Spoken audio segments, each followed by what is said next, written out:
Hey mama, imagine turning on the news and seeing a mother crying on live television. Tears rolling down her face as she says, "Someone took my babies." You believe her because she's a mom. But what if that's exactly why she lied? Because she knew you would believe her.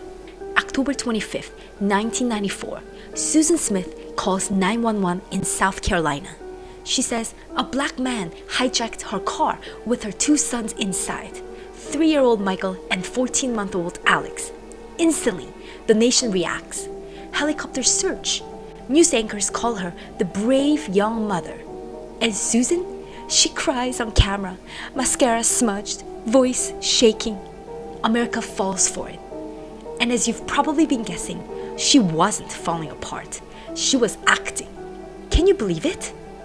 On day 7, Susan stood in front of the reporters, makeup done, hair curled, eyes glassy. She said, "My children needed me, and now they're gone." But police saw something we missed. One detective said she wasn't devastated. She was performing. And did you know this? She actually asked officers when the search would be over. Guess what? Because she was getting exhausted. Mama, we can all agree that that's not something you ask if your babies are really missing. That's what you ask when you're done pretending. They pressed her. Her timeline crumbled. She got basic facts wrong, like what road she took or how fast the car was moving. Finally, on day 9, Susan cracked. She hadn't been carjacked. She had driven her sons to John D. Long Lake, strapped them in, let the car roll forward, watched it vanish beneath the water. And then she calmly walked to a payphone and began the performance of her life. Mama, I can't stop picturing how those babies felt, calling out for that one person who was supposed to protect them. And she didn't just turn away, she held that wheel. Michael called her mommy. Alex had just started to crawl. They trusted her completely.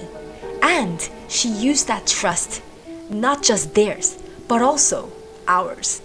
Susan didn't panic. She planned. She drove around that lake 3 separate times in the days leading up to it. She picked that boat ramp, rehearsed her 911 call.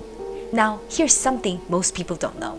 She had a note with her, not a suicide letter, but a script, a timeline, a list of excuses, just in case someone started to ask questions. She was building her cover story before she even took their lives. And then she invented a suspect, a made-up black man with a gun. Susan didn't just lie, she leveraged every stereotype she could. She knew what kind of woman the media trusted. Soft-spoken, tearful, a young, struggling mother just trying to survive. She weaponized her motherhood, not to protect her children, but to protect herself.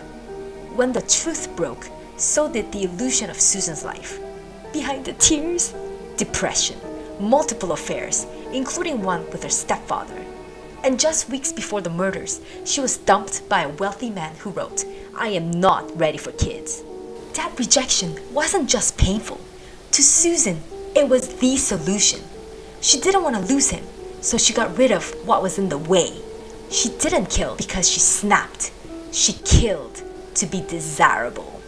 When divers found the car, it was upright, nose down in the water. Michael's hand was still reaching for the window. Alex was clutching his blanket. One rescuer said it was like lifting a coffin with windows.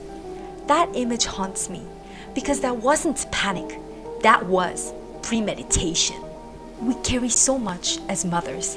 The exhaustion, the guilt, the pressure to be everything for everyone. But Susan didn't bend. She broke and then buried the truth with her babies. She smiled for cameras, while Michael and Alex, her own kids, laid in the dark, cold water, waiting to be found. If you believe these stories deserve to be told with empathy and truth, subscribe and stay close.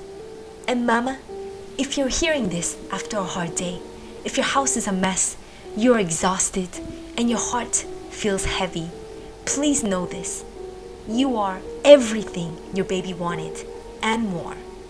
Now it's time for me to go hug my baby boy a little tighter. See you next time, Mama.